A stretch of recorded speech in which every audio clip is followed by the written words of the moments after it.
Welcome back. This is Epicworld, the creator of the channel, and I'm Epic. So this video today, I'm piggybacking a little bit off of yesterday and giving more detail about a specific part of what I talked about with my Moldavite experience.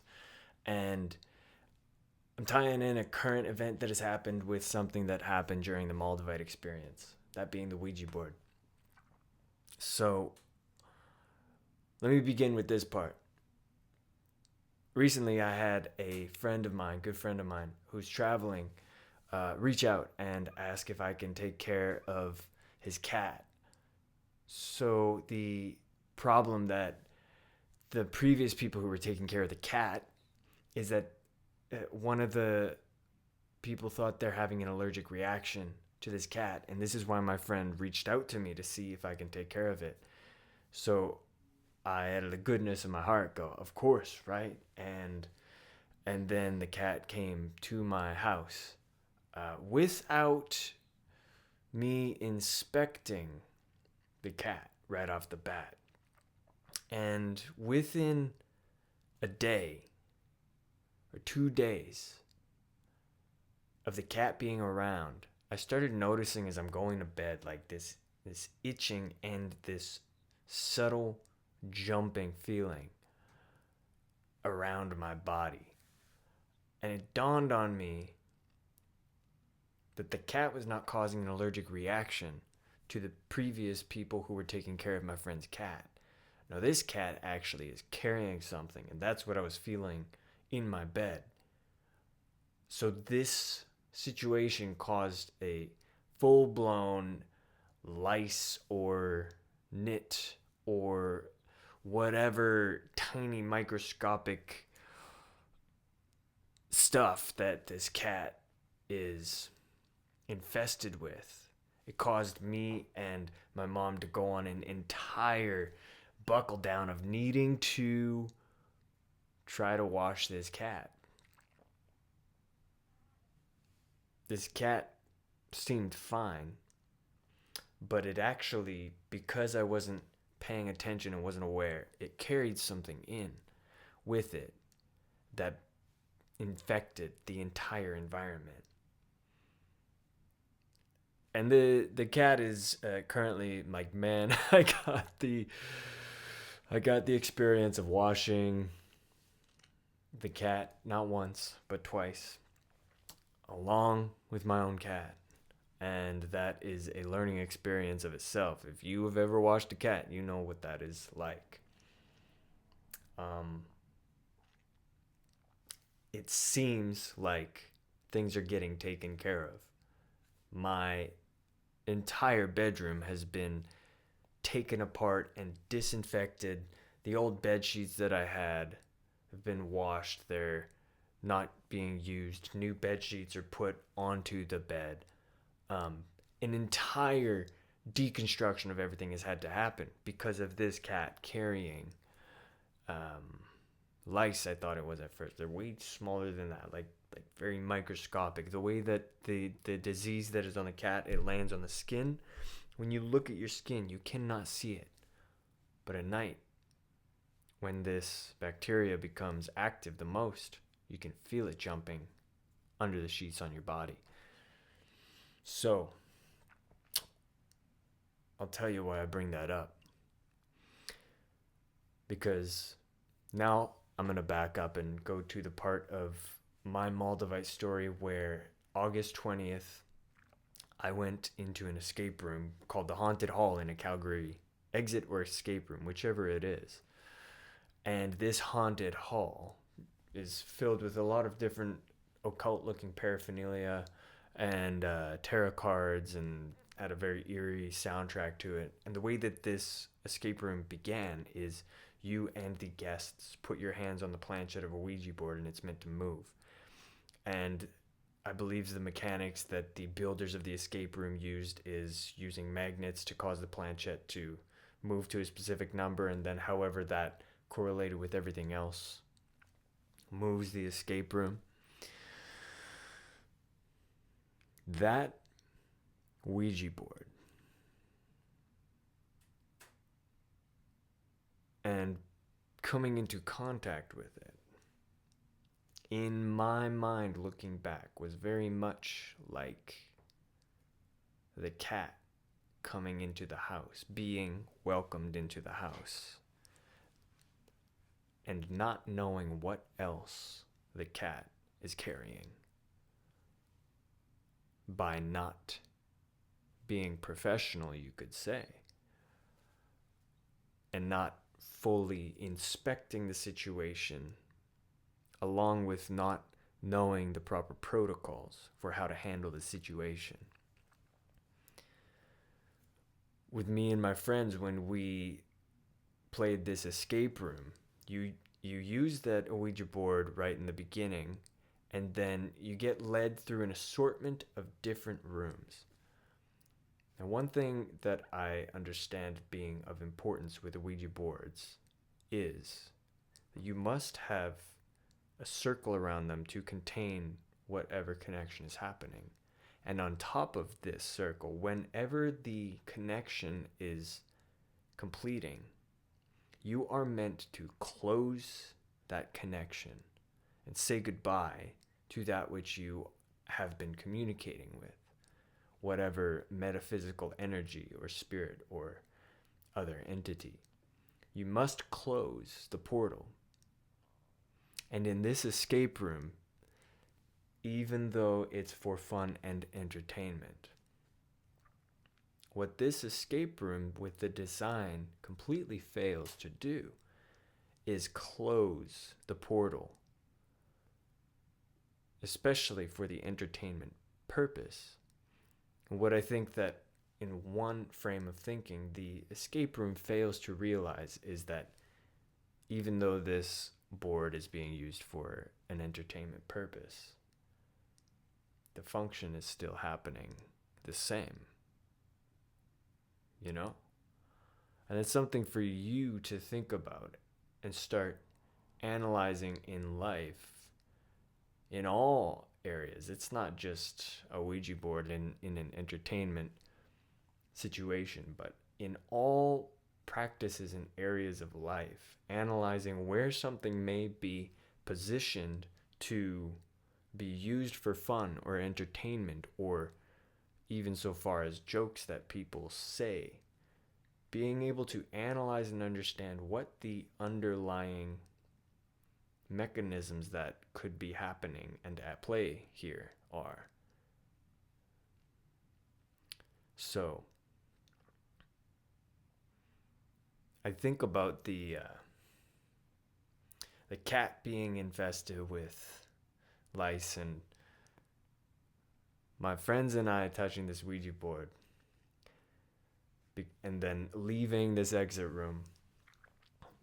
What happened in my life, whether Moldavite, Ouija board possession, or purely mental psychotic break and in overindulgence, out of control, substance use, whichever it is, what I do right now is focus on what happened with that board and the aftermath. Just like having this cat come in with something I did not expect it to have.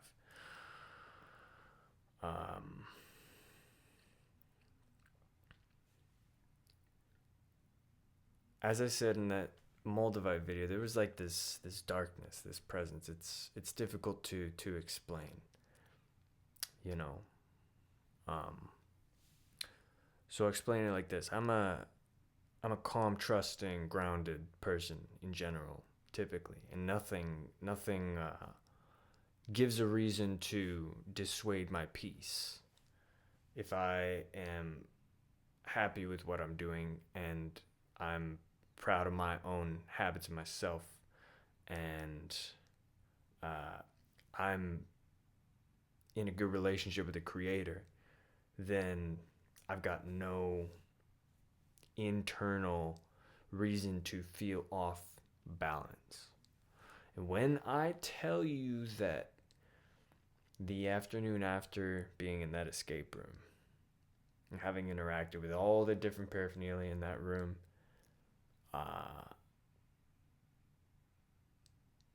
the energy that I felt was not my own. It was a bizarre and, quite frankly, a negative, hurtful, or hurt form of energy. And that then continued to manifest from August 20th further into the end of September as hypomanic symptoms, into, it's like, I remember being at a client's house where I was house sitting through the day, and I was beginning to listen to music, all right, and then it was like some R&B bad girl kind of vibe, right? And I remember having like thinking come towards my mind and start to manifest inside of my brain, like thinking of wanting to welcome the energy of the person in the song into my own body, if that makes sense.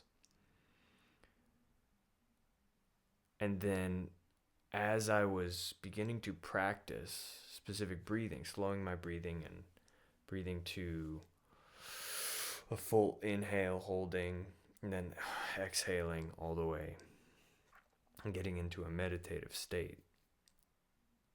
I haven't had this happen until then, but it was like there was a shift in the way that I felt. And it was from that moment continuing on where everything started to seem as though it was working against me.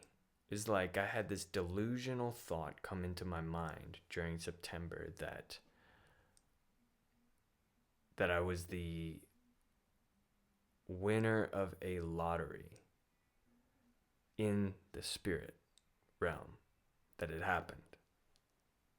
And again, to give a great little pause or side note right here, I want to remind you, or perhaps let you know for the first time, that this is a space where I simply like to express and tell stories raw and uncut, and be as vulnerable and deep for myself as I can, because of the things that I've experienced are so epic, but they are very challenging for mainstream audiences to consider. And I'm all right with that if that's you. This is for my own healing and my own expression. And so if certain things could feel woo-woo, or could maybe not sit with the way that your belief system sits, that's totally fine. I get that. So I had that delusion thinking of, like, I've won this lottery in the spirit, and yet everyone is wanting to work against me. Like, there was a point where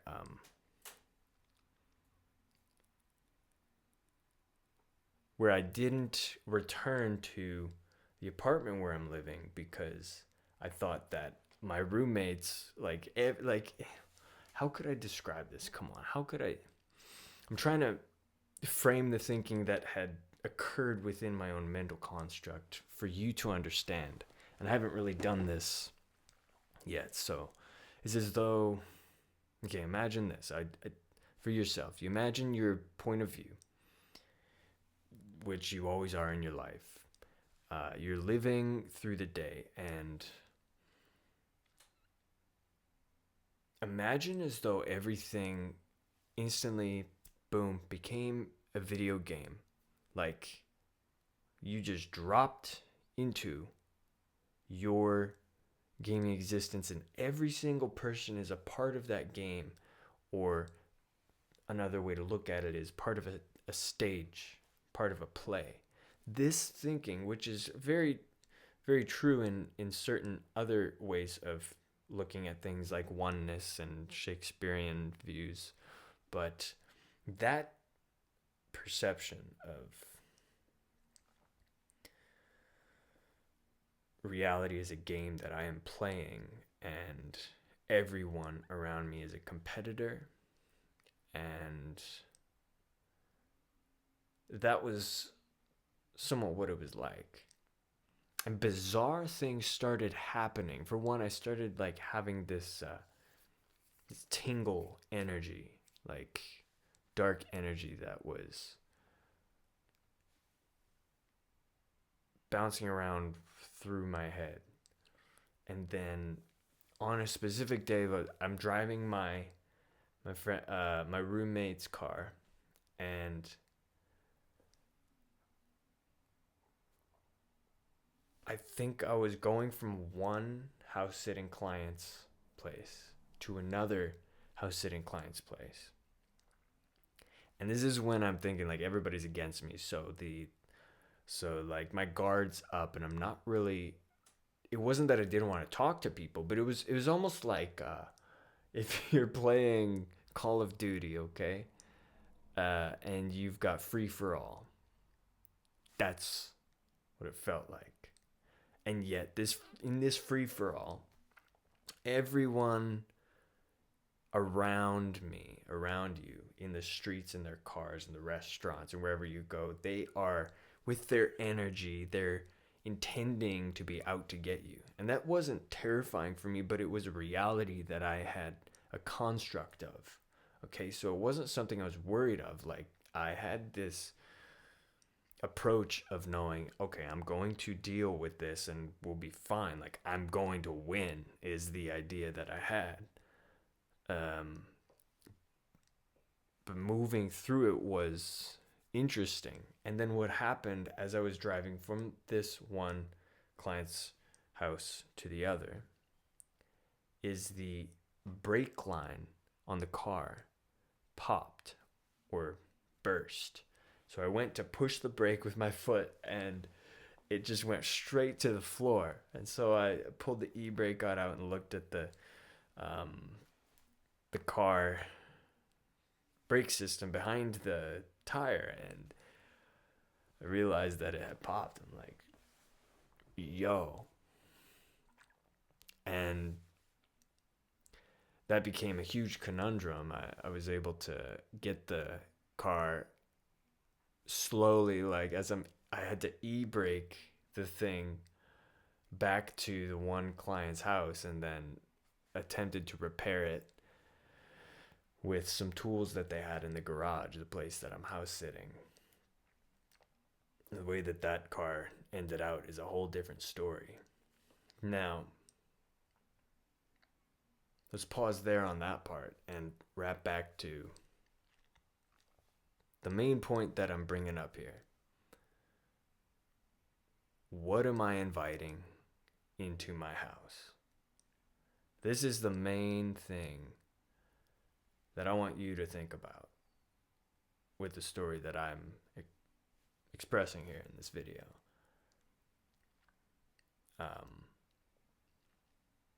Because the intention that we have may be good.